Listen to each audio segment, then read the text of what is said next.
Hey everyone, welcome to episode number 91 of Lionheart Radio. My name is Rick Alexander, and I just want to say thank you for listening to us. Thank you for taking this journey with us.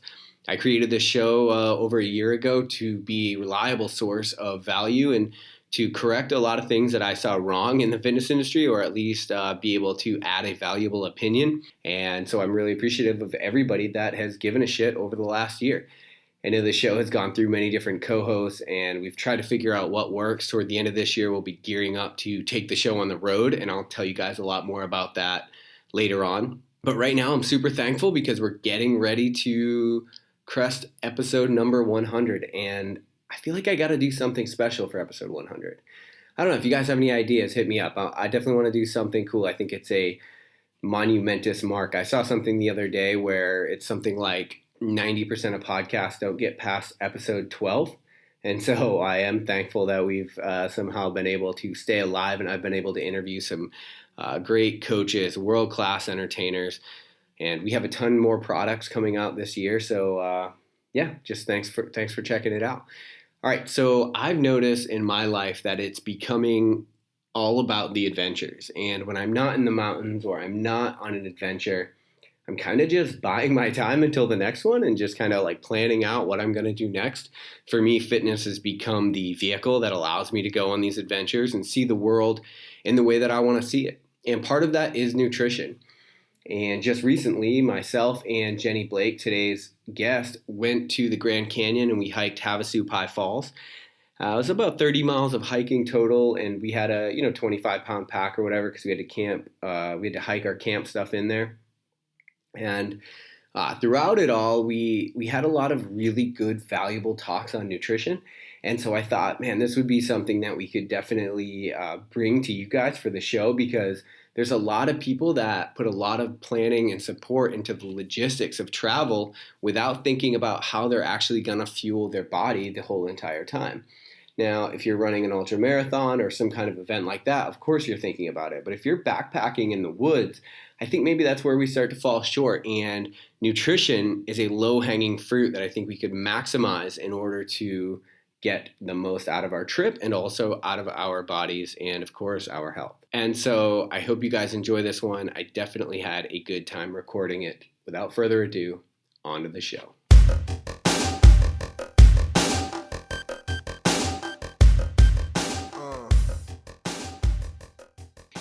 The other day I heard a podcast in Laird Hamilton. You know who that is? The big wave surfer.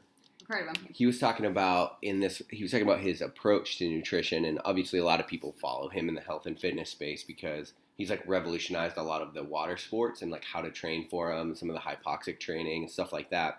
He's worked with Brian McKenzie and Dr. Andy Galpin and those guys. But one of the things that he said that really stuck out to me, and it's actually a lot harder, I think, than maybe it seems on the surface, but he was like, I always train and eat to never be a liability. And so because he's somebody that's always going on adventures, he like lives this lifestyle that's like out of a suitcase essentially all the time. He's like, yeah, I just never want to be a liability. He's like, I found if I stick really strictly to one thing, then I become a liability, because when we're out and we're doing stuff and people are like, I'm going to go get tacos. And he's like, I can't go get tacos. And so I'm like, damn, I can liken with that mindset so much, because it's like, how do you find that balance of being able to go live this lifestyle that isn't limiting too much, right? So that you still enjoy your life. And then from the other perspective, it's like, you also want to eat well, and you don't want to eat whatever the hell is in front of you all the time. And so finding that balance is really hard. I think you've been good at it, which is why I wanted to have you on the show. And for those of you that are tuning into Lionheart Radio right now, I'm talking with Jenny Blake, Jenny the nutritionist. I don't know if you're going by. Jenny Blake, I guess, is my official name, but Jenny the nutritionist is where you'll find me on Instagram in my official business name. Okay, perfect. You've done a really good job at kind of living in both of these worlds, right? Mm-hmm. And so let's talk about approach a little bit. So if you're talking about somebody like me, like, because the other thing you have to think about is that there's a lot of food insensitivities that people have to try to get by. And so if you're talking to somebody like me, it's like, where do you start in kind of helping them program through this traveling experience? Yeah, and I actually have a lot of clients who give me a heads up, hey, I'm going on vacation in a couple of weeks, what should I do? Or I've got, my friend's wedding or whatever it may be. And so when we think of adventure, I kind of lump it into, it could be the vacation, it could be you're snowboarding for a weekend or going to the lake, or like we did this past weekend and go hiking Lake Havasu. So at first I'd take, what are my generalized tips? And the first one being like plan ahead, obviously, but what are you going to do up until that point, right? So if you have, a vacation plan in 3 weeks and you want to be in shape for that vacation or the hike or whatever it may is, well, then tailor your plan to that specific hike or adventure going forward. So if I know I'm going to be in a bikini or vacation, I'm going to be pretty probably strict on myself for the 3 weeks going up. If I know that I'm going to be hiking 26 miles, I'm going to probably start tailoring into that and eating a little more and getting prepared for that. So that would be like my first go-to is, okay, let's figure out how we can adjust your plan up into the actual adventure. Yeah, that's a really good point, because one of the things that I've noticed with myself, and we were talking about this on this last hike, is like, if I stay really strict, then I actually buy myself a little bit of leeway in my diet. Whereas if I eat like shit all the time, even if it's kind of shitty, for me, like if it's something I have an intolerance to, like some kind of carb, and I eat it just even in moderation every day, then I actually don't have any leeway, because I just feel worse and it never gets better. Whereas if I get really strict up until an adventure, which how I wish I did this last one, then probably when I'm on it, I have a few days. I've got like a few days of like I can basically eat what I want before it really starts catching up to me or affecting me, which might not be great to try to live in this yo-yo, but it's at least a way to cope when you do have a lot of intolerances. Yeah, because sometimes you don't have the opportunity, like when we went backpacking, to just bring all of these whole foods that you aren't sensitive to. So if you did give yourself, that 2 to 3 weeks of, really being clean on what you're not sensitive to, then yeah, when you have it for that day or two, it may not, you may not react as badly. Right, exactly. Yep, totally. And then, makes sense. but so if we're talking about like getting strict right before a travel, so like that matters too, because there's different kinds of strict, right? Because in 2018, there's 587 different diets that somebody could do. And so like, for example, when I was doing ketogenic all the time, strict would mean all fat and no carbs, right? That would be strict, like under 30 grams a day. But then if I were to go and eat carbs on an adventure, especially like the way that carbs get packed into a lot of these kind of packed out meals, I would be like through the roof. Like I would be wound way up, because it would be like jet fuel, because I haven't had them. So you have to like think about that too. Whereas if you did something like Whole30, which is whole real food, but also allows carbs because you get the veggies and you get the fruit and even some starches, then I think it's almost a better transition, because your body's at least processing carbs. Like it's kind of knowing like when to put things where almost.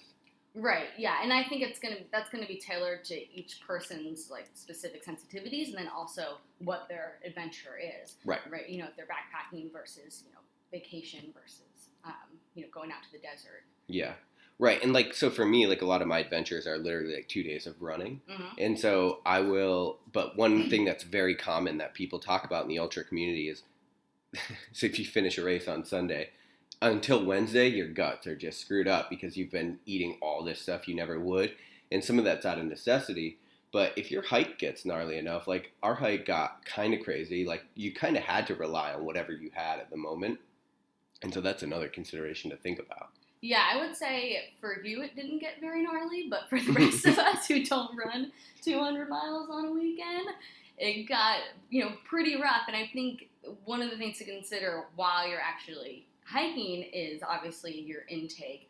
But when you're putting that much energy into something, your body isn't focused on digesting food. Right. So one, big takeaway that I'm like, I should have known that, is we'd have these breaks, and I'd sit there and eat bars and a bunch of food, and then I'd get going again and feel so sluggish and tired as my body's trying to process all of that, and where I wanted the energy to go up these hills. So I would definitely, going forward, eat slower and just maybe like a few bites at a time every, 15, 30 minutes versus sitting eating a bunch and then getting going again. Oh, right. And that's the idea of like finding foods that are agreeable with you and like while you're moving, because again, I'll probably keep bringing this back to ultras because it's like the most extreme form of that kind of adventure. Yeah. But it's the same thing. You need foods that you can eat while running, and that's actually really difficult. That's not anything. Like for most people, it can't be. For me, it's nothing crunchy. Like it can't be. It can be a bar, but it can't be a hard bar, right? It can't be something that it needs to like almost be able to like soak in your mouth for a while. Like if you're too tired to chew, like those are all things to think about too. I mean, this weekend we hiked. It was like 26 miles. Yeah. I mean, the wild card was that it was under load. Yes. So, I mean, there was a good amount of climbing. I think we climbed, was it like 1,000 feet at the end or something like that, or a couple thousand feet? Yeah, 3,000 feet in total, but the last 1,000 feet was all within Just a straight mile. up for like 1,000 feet, yeah. 1,000 feet gain in a mile, so quite a bit. But the wild card is that we had to pack our hiking equipment.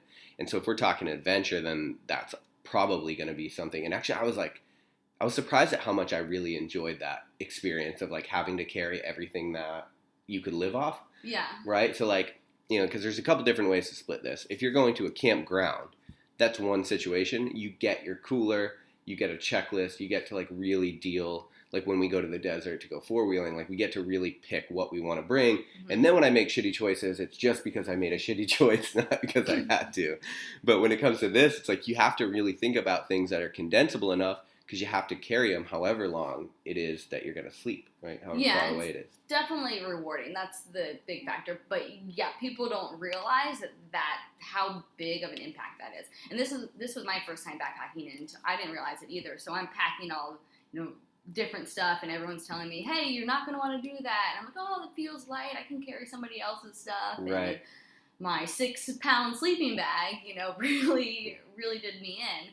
But yeah, you don't realize how much extra like strain that puts on your body. And I mean, think about it. If you're 30 pounds heavier, how that hike's going to go versus without right. that extra weight. Yeah, so that was the other thing we talked about. Like when I ran Tahoe, I weighed 220. When I did this hike, I weighed 200, and my bag was another 25. So I was essentially my body weight, like for the, a huge part of my life. Yeah. So that made it substantially easier. And that's something to think about too. Like when you do want to go on these adventures, like, being really big is cool, but also it's something you have to deal with. Like if you're a guy or a girl that just wants to like pack on muscle mass, like a lot of people get in that mindset, just know that you're gonna have to deal with that. So your energy, you have to produce enough energy in order to fuel all that muscle, right? Right, and not just to fuel it while you're actually working out, to literally just lay there and breathe. That's going to take more energy out of your body because there's more mass for it to fuel and feed. So that's, I feel like, a huge thing. And people ask me all the time, like, how do I get to eat more? I'm like, well, put on more muscle mass, because your body naturally needs more food to fuel that. And that's one way, people increase their metabolism and things like that and get to eat more. Interesting. So, like, your resting metabolic rate goes up because your body weight goes up. Right. Is that right? Yeah. So just laying there, like, if you didn't do anything all day, it takes your body a lot of calories just to breathe and be alive, right? Yep. So that's your base. And then on top of that, you have your general activity factor. So that's like sitting up right now, speaking, drinking coffee, walking around to get ready. Mm-hmm. So then you have your specific activity factor, and that's your actual exercise. If you go to the gym once an hour, or during these adventures, it would be the actual, hiking for 4 hours. And so on top of that, you have, which most people don't realize, you have your thermal effect on food. And so that's the energy it takes your body to actually process and digest food. So it's about 10%. So let's just say someone's eating 2,000 calories. Okay. So they're going to burn 200 calories just by digesting that food. Really? Mm-hmm. 200 calories? Mm-hmm. So 10% of what you eat gets burned just because you ate it. Yep. And it breaks down it's different for protein, carbs, and fat. That's like the average. Yep. Protein is the highest. And so that's why I think when I was working with you, you're like, hey, I'm going over my protein. I was like, protein's the one, I'm totally cool with people going over on, within reason, because you actually burn 25% of that anyway, just because it takes your body so much effort to digest. Interesting. Yeah. And so that kind of, I don't want to get too far into that topic, but that that opens up the discussion for something else, which is if you're burning 25% of your protein, you're not synthesizing it. So there's always an argument about like when you intake protein, how much are you actually absorbing and actually getting to utilize for muscle growth and repair and recovery and all the things that we need protein for. So if it's that much, like that, you have to take that off the top right away, right? So when I do like my calculations and all of that, that's all considered when I, tell people how much protein I think they should be eating and stuff like that. Okay. Yeah. But that's, what I just did right there is what I did leading up to this hike. Because first of all, I love food, let's be honest. I like to eat food. I mean, most people do. Yeah, most people do. But also, I wanted to make sure that I was not the crabby person on this hike or feeling like low energy or not, feeling super powerful through this. Okay. And so I did that math ahead of time to figure out, okay, in a perfect world, how many calories should I be intaking? And it was way more than my normal day, obviously. But just to give me that number, so then when I went to go to REI and these different places to pick up my snacks and our dry foods and things like that, I calculated the calories of how much I would be intaking per day to make sure that it was going to be a reasonable amount to make me feel good. And I feel like in the end it worked out. Yeah. Yeah. So that's something to think about too. And I'm curious what you use for a calculation, because caloric expenditure goes way up when you're constantly moving, even if you're not exerting a ton of energy. So hiking, walking, like, I think it was Aaron was telling us about his buddy that did a through hike on the Appalachian Trail. And he said after like 3 weeks, he was just shredded, like ripped. Yeah. And he wasn't doing anything besides walking forward. And I guess that's probably why you see a lot of physique bodybuilder competitors actually utilizing like fasted cardio, but they're actually just walking with weight in the mornings and stuff like that. How do you go about figuring out how many calories you're going to burn when you're walking with your pack like that? So, it's guesstimate. I'm sure if I've done it, the more times I do it, I get a better amount. But I have a formula, which we don't have to get into now, that gets just my base, right? Okay. And then the general activity factor. And so for that specific activity factor, I just did a combination of, actually, a couple months ago, I wore my heart rate monitor all day long. And each hour, I tracked the average amount of calories I was burning, just for me to give me a sense of when I'm standing, when I'm, walking around, when I'm sitting, when I'm sleeping, how much am I burning. And so I considered that.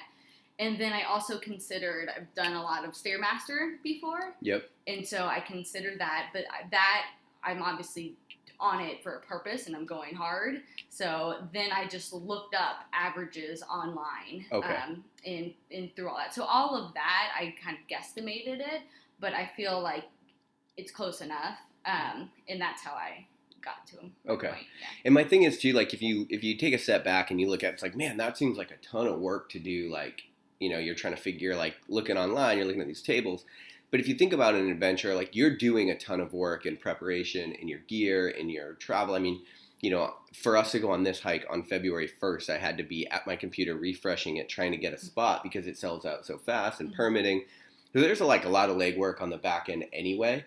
And then, in my opinion, it's worth adding something that's going to increase your experience so much, right? Because if you fuck this part up on the contrast, if you don't have, let's say, enough calories, if you don't have the right calories, you're going to have a terrible time anyway. Right, and obviously I'm biased because this is what I enjoy and like. But for me, really the end goal was to make sure my experience is great. Like I said, I didn't want to be that grumpy person. I wanted to be able to look around and be like, holy shit, I'm in the Grand Canyon right now. This is incredible. This is awesome. Not like, how many more miles? I feel awful. Yeah. Right, which that's the whole point of it. So, yeah, and it did take a little extra work. But like I said, I just looked up some things. I thought about my past experiences. I used the knowledge I had and did it quickly. And so that's why I feel like it's important for people to have some base knowledge around it. Because if I went in that and didn't think about my water, didn't think about my food, then who knows what my experience would have been. Yeah. Probably not as good. Right. Nutrition is kind of like money. Like you can say you don't care about it, but eventually it's going to prioritize itself in your life if you blow it off long enough. Oh, for sure. Right? And that's like one of the biggest things I tell people when they're thinking about, signing up or something. I'm like, look, you have to eat every single day. like to survive, Yeah. you might as well use it to your advantage and optimize it to Right. get the best experience. Yeah, and the problem is, though, most people, I think, don't understand what optimized feels like because we're eating the standard American diet that we're given our entire life. Mm-hmm. And so you just are ingesting this food and you're feeling a certain way, and everybody feels that way, right? You come home from you come back to work from lunch, everybody at work is like, oh, puppy belly, I'm tired, I need a nap, like whatever it is, you know? But it's like a natural progression. And then what's funny is like if you can figure out how to clean this stuff up, and again, like I have not been the best at it, but I've at least like experimented enough to know that when you do clean this stuff up, it's like, oh, you don't have to feel like that. You don't have to have this huge crash after lunch every fucking day, you know? Yeah, and I think that, how do I put this? People, like, it's hard, right? To eat clean 100% is hard. Mm-hmm. I can't do it, right? And I know, like you just said, it's super hard to do. That's the biggest thing. So when people think of nutrition, they think, oh, I've got to have chicken and broccoli, right. and that's what I need to do. And when you're going on adventures, like, you're going to be with your ton of friends, like, everyone's going to be super spontaneous, you could be going out to eat, you know, things like that.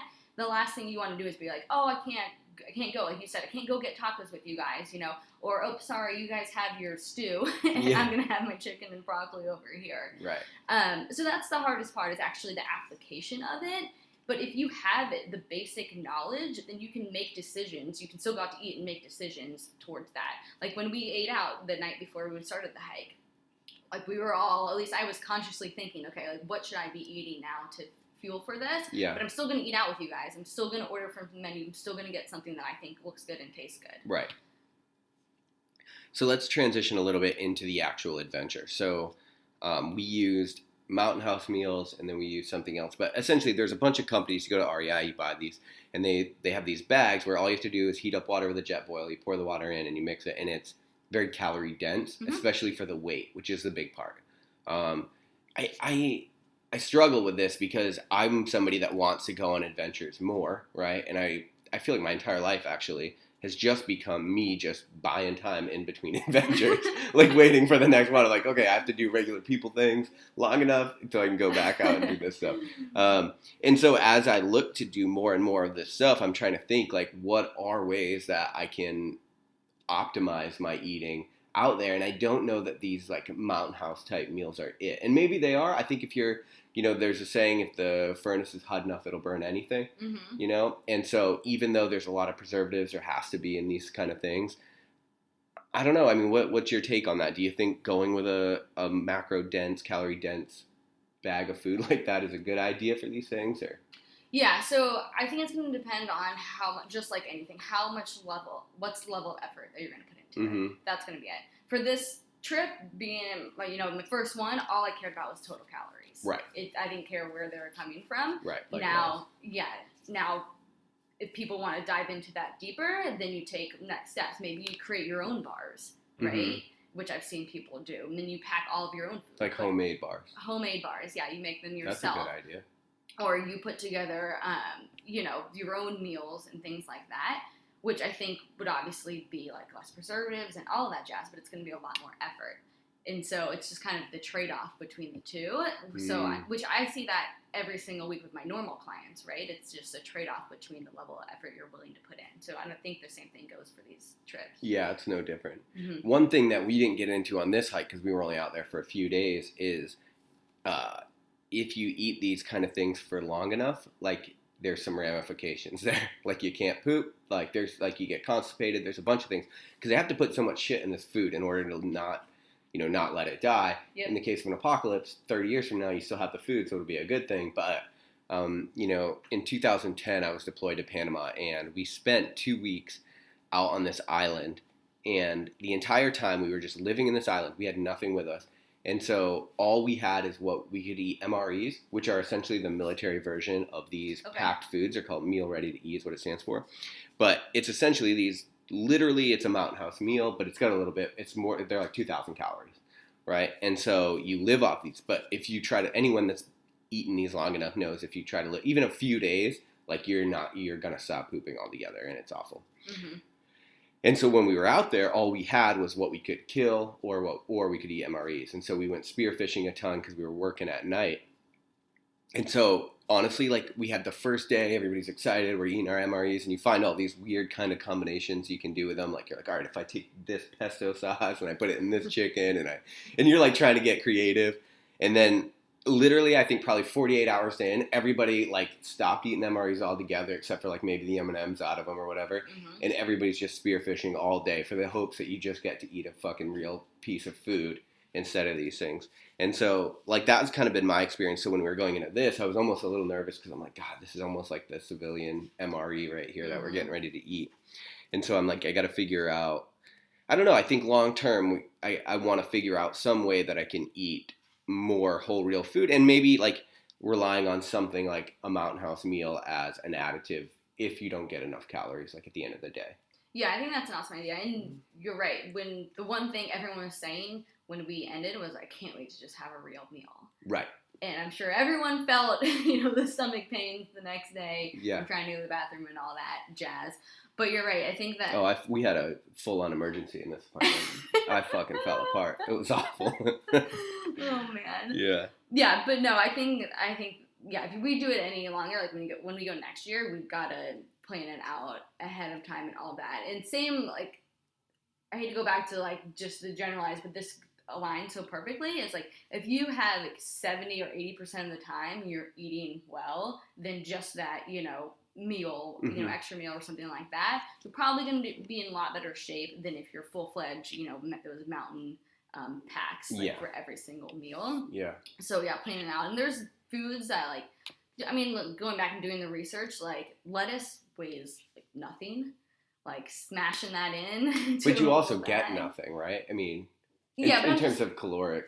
Right, but then you're still getting all of those like vitamins and minerals, and you're getting the fiber and micronutrients. The micronutrients in it too. That's a good point. Yeah, and like nuts and seeds, like those are heavy, right? But those are more natural and probably no heavier than a packed bar. Yeah. So just exploring the different options you had. I mean, I know you guys brought apples, which are heavy, but how good were those apples like midway through the hike? And peanut butter, right? And all of that. So yeah, there's definitely other options than just the packs. It's just exploring those and finding small enough, lightweight things. Yeah, peanut butter was a good option because you get the high calories and you get the fat. I mean, it's very like well-rounded, right? You get the fat, protein, and a little bit of sugar to kind of like spike your insulin if you need it. Yeah, I was thinking about this too, and like fruit like would be other things like strawberries and all of that, because then you're getting some of those electrolytes too, but they're just so heavy. So I know there's like ways to smash them up and all of that, but you're still going to have the weight. So yeah, that's a good point in looking into different options that aren't so heavy. So if we think back like a few months ago, you kind of went on this like world trip, right? Like you went to Vietnam, you went where all did you go? Yeah, I went to Malaysia, Cambodia, and Vietnam. Okay. And then throughout that, you kind of started hashtagging this, like the experience thing, right? And then you came back, and like I think maybe reflecting on that experience or whatever, no pun intended there, you started building out the experience. Right. That's like a program that you're offering now. So like what were your like lessons, I guess, that you learned while you were kind of abroad? Because that's a whole different style of adventure, and we can definitely talk about that. Yeah, I think the biggest thing is having the knowledge, right? Because I was with a group of friends who aren't nutritionists and they aren't into it, which is fine, but they're just eating just to eat, where I had a little more of a conscious mind behind it in making choices and just knowing when I was ordering something that it fit in with it had a purpose, right? Yep. And so I think that's the main thing, is having the knowledge, and then also just having knowledge to fuel yourself for the day. I was telling you earlier that one day we got there and we're like, oh, all these, we're going to do this, we're going to do this, we're going to walk around here, we're going to go see this. And then hours and hours had gone by and we hadn't eaten anything. And then we are just dragging ass and feeling awful. And I'm like, whoa, this isn't the experience that I want to have, right? And then we slept a ton and probably missed out on some other things that we could have done because we were just exhausted from all of it. And so just having the knowledge of how to fuel yourself, I think, is super, super important, but then also applying that, right? Like, okay, how do I make this work when you're in with a bunch of group of friends? Like, how do I even for the, flight on the way there, I packed a bunch of snacks because I'm like, I don't want to eat airport food going into this. And like I said, the 2 weeks before, I was like a little more strict on myself. And then going in with the mindset, I feel like is a huge thing too, because you're going to be surrounded by all these different foods. You're going to be surrounded by friends who don't care at all, which is fine. But then how do you still work towards your goals or fuel yourself for this experience or this adventure? Right.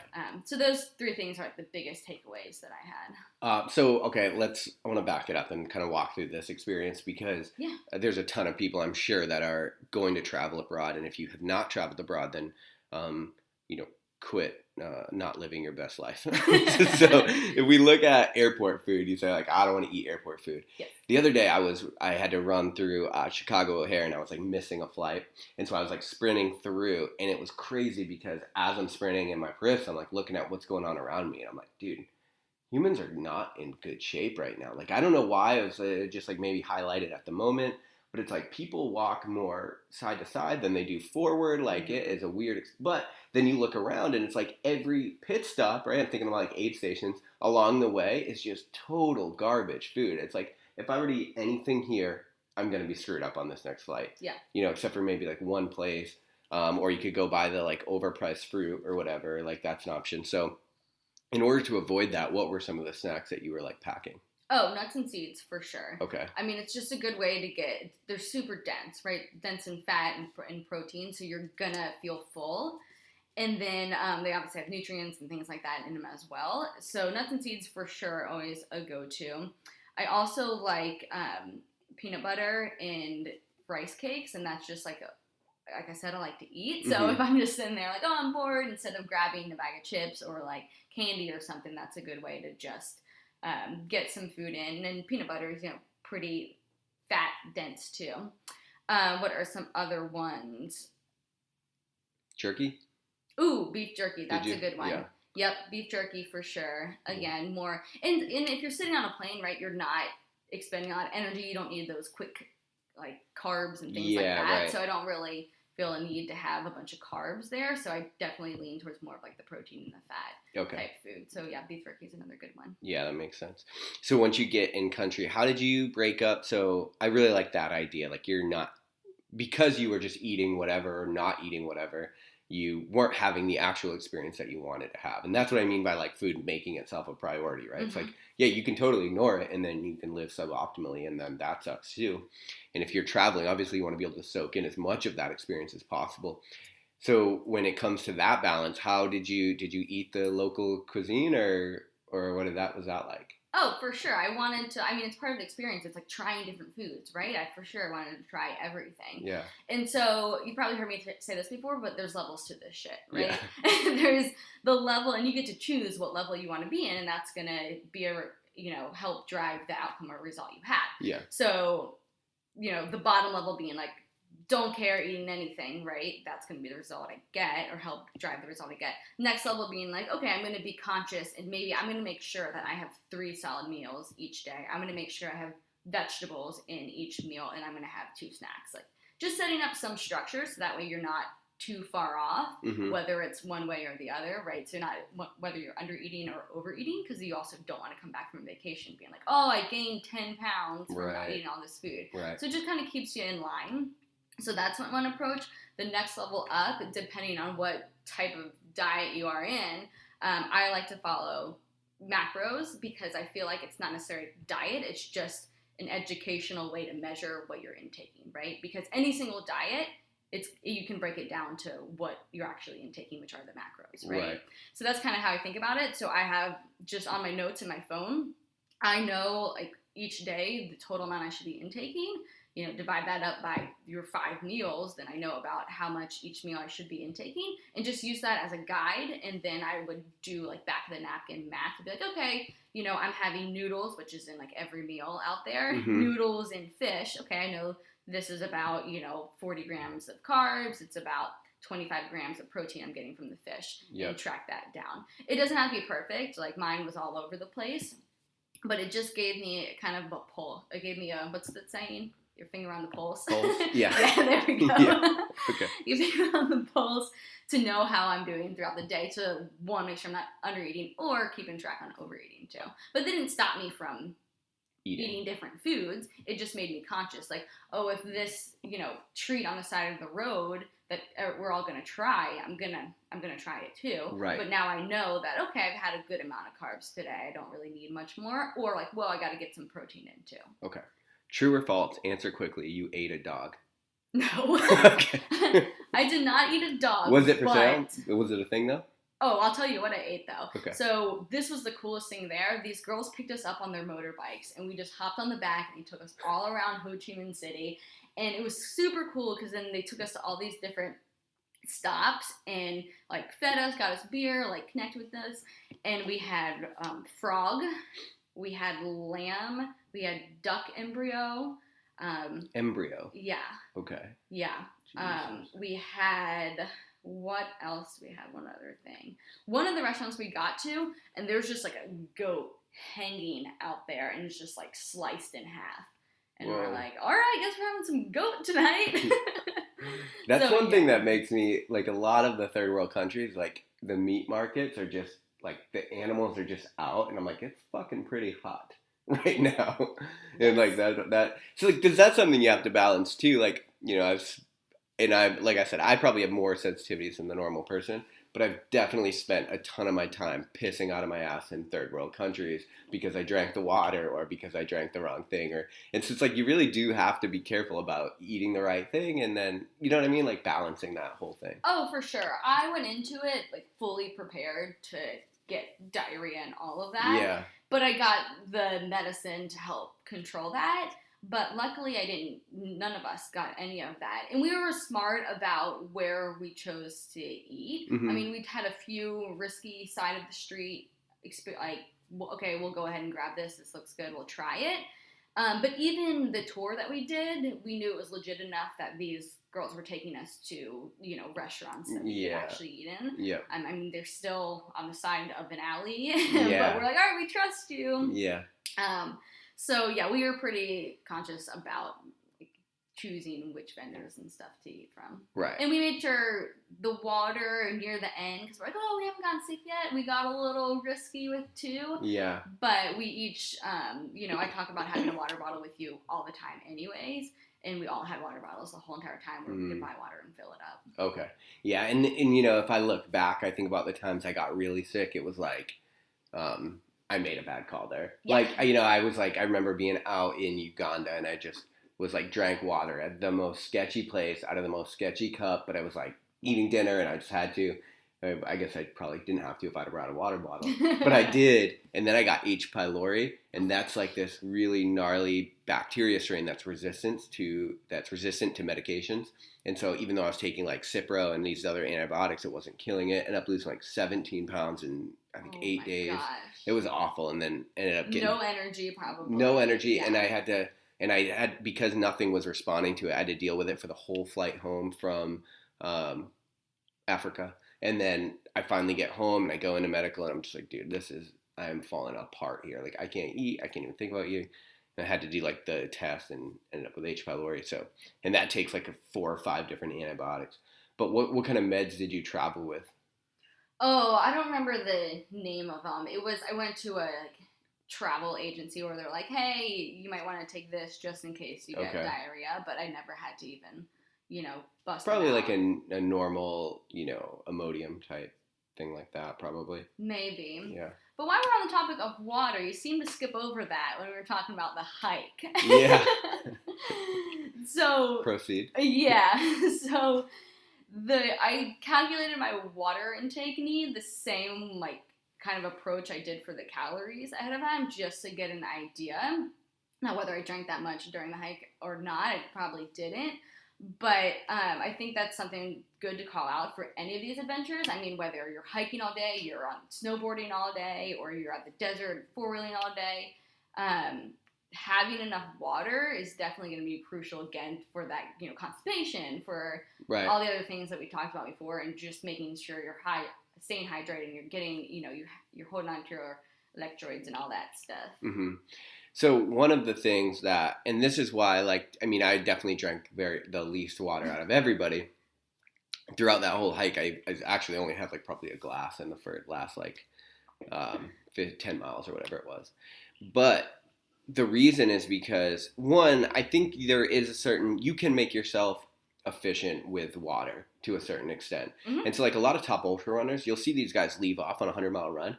I remember one guy, my first ultra, he just had a water bottle, like one of the collapsible water bottles stuck in his belt. And so like he didn't even have it full of water. He would just like fill it up when he needed and, whatever. But the other problem, and I've screwed this up in the past, is if you overhydrate, you can flush your interstitial fluid out, and then you lose all the electrolytes that you were gaining. And for whatever reason, like I would rather be dehydrated than that, because every time that's happened to me, I can't get back. Mm-hmm. Like I can never, even if I pound electrolytes and I like for whatever reason, once that balance is thrown off, I can never get back, and then I'm dizzy and I feel like throwing up, and it presents itself like dehydrated, but you're not at all. Mm-hmm. And so you have to be careful about that. And so that actually brings up another good point, which is like noon tablets are a good thing. We actually had those on the hike, I think. Yep.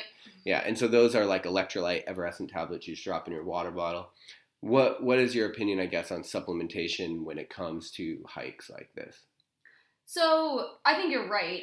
Everyone's going to be different, and you can like use water to your advantage. But I feel like you're probably a little more advanced when it comes to that. Like just for like the general people, probably don't even think about water. Yeah. True. But no, I think what we did was fine. I think all of us felt pretty good when it came to that point, using those tabs and stuff like that, or tablets. But what I was going to say is, you can be strategic about your water intake too, like traveling in planes and stuff like that. So I drink a lot of water, but that's just how I've like set myself up, right? Yeah. And so when I went to Asia, I knew I was going to be on a plane for 20 hours, and the last thing, and I wanted that window seat so I could sleep, but the last thing I wanted to do was wake up every hour and go to the bathroom. And so I like strategically like had my water at certain times to make sure that I could sleep on the plane versus, without getting dehydrated though. I didn't want to go into it and be like, okay, I'm not going to have any water so I can sleep on the plane. I was like, okay, I'm going to have a ton of water here because then I know I'm going to have a 2-hour layover and can use that time. And so it's very strategic, even on the, not the hike, but the car ride, right? I woke up on the morning before we left and chugged a bunch of water. So the next couple hours, I knew I could have the bathroom breaks. Yeah. And then when we got in the car ride, that's when I kind of like sips only. So it's kind of you can use that to your advantage. Right. Because again, that's going to be a part of the experience, right? If you're on a plane and you're miserable, if you have to go to the bathroom, or if you're in a car, like that's all part of the experience. Yeah. It's like you have to accept a certain amount of being weird, because if you just conform completely to what everybody around you is doing, that's sick and unhealthy, right? But then you also want to like balance it. So like you said, the experience actually matters. And when you talk about hydration specifically, pre-hydration is something a lot of people don't consider. They think, okay, I need to drink a lot of water while I'm running, right? When it's actually not really that true. You need to drink a lot of water before you run.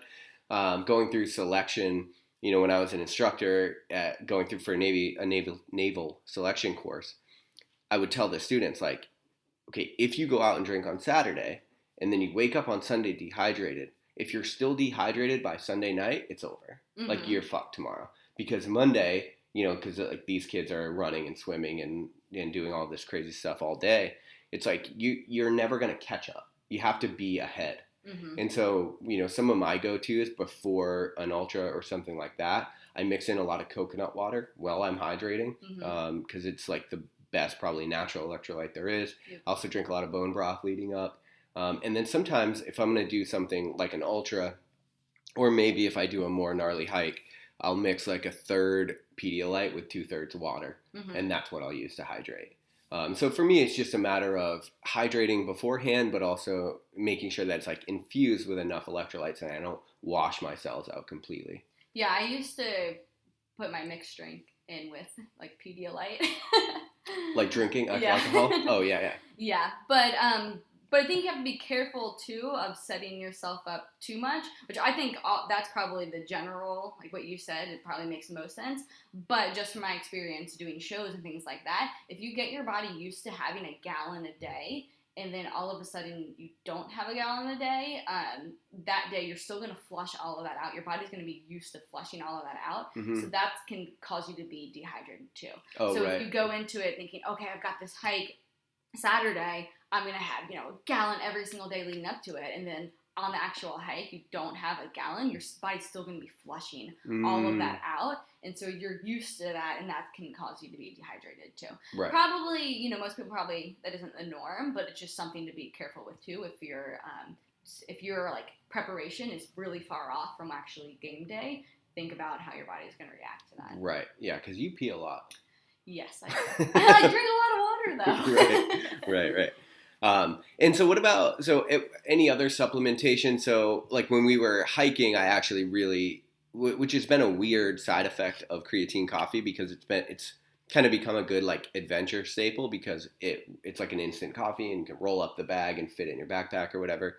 And so I was thankful for that because it's like, okay, I know the taste of this coffee. Mm-hmm. There's a lot of time when you go to like a lot of instants, they're not really good. Starbucks Via Instant is pretty good too, and it's high in caffeine. But are there any other supplements that you can think about or would go with? Yeah, I wish I would have brought baby food. Oh, like the packets? Yeah. The packets. Because that would have been perfect for, like you said, you can kind of just let it sit in your mouth and like slowly eat that. Yep. And it's broken down enough that your body doesn't have to take a lot of energy to actually break it down. And it's super well rounded. Yes, exactly. So baby food definitely was one that I wish I had. That's a good call. Yeah. I didn't even think about that either. Yep, next time. And they have them in the little like twist off top like packets. Yeah. Easy to carry with you too. Yeah, that's cool. So if we talk about the experience like that you had while you were traveling, and then how does that relate to this like program that you have the experience? Like what's going on there?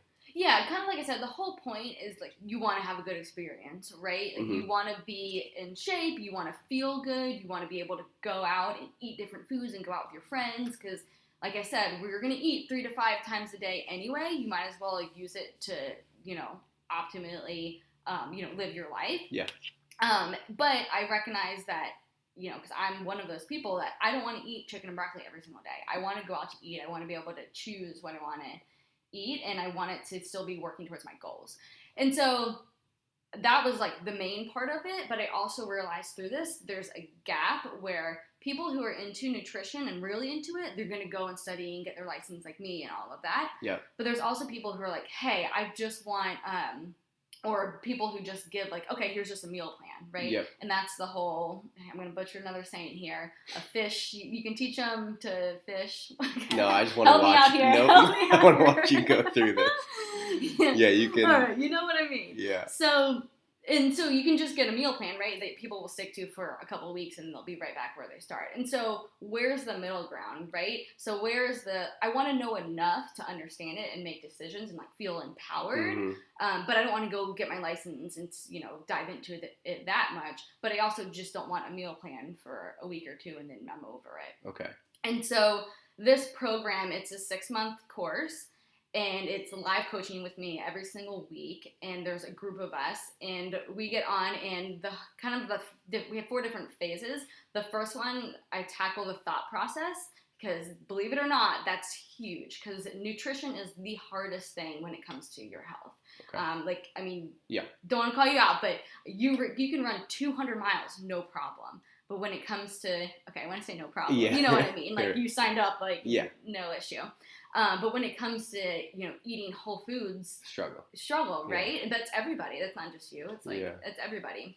And so, processing how our minds work and how we can use that to our advantage is how we kick it off. And then we get into nutrition knowledge. So, like I said, that if you have, the actual knowledge, then you can make decisions when you're out and about, and you don't have to rely on a meal plan for the rest of your life. I think meal plans are awesome initially to get set up the structure, but going forward, I want people to have the knowledge and really feel empowered. So we dive into how many calories, and we break it down for the specific person, how many calories should you be eating? I'm going to teach you the very simple formula, and we're going to do it right then and there on the call. And then we go into, okay, now let's break that down even further. Carbs, protein, all of that. We look at nutrition labels, nutrient timing. Like if you're, how do you optimize your workout and foods and things like that? Yeah. So we go into all of that. And then we go into, okay, this is great. You have all this information that applies to you. Now, how do you actually apply it to your lifestyle and make it work? How do you meal prep? Like if you hate meal prepping, how do you get around that? How do you set up your meal structure every day that you can actually get those foods in? So we go into actually creating meal plans.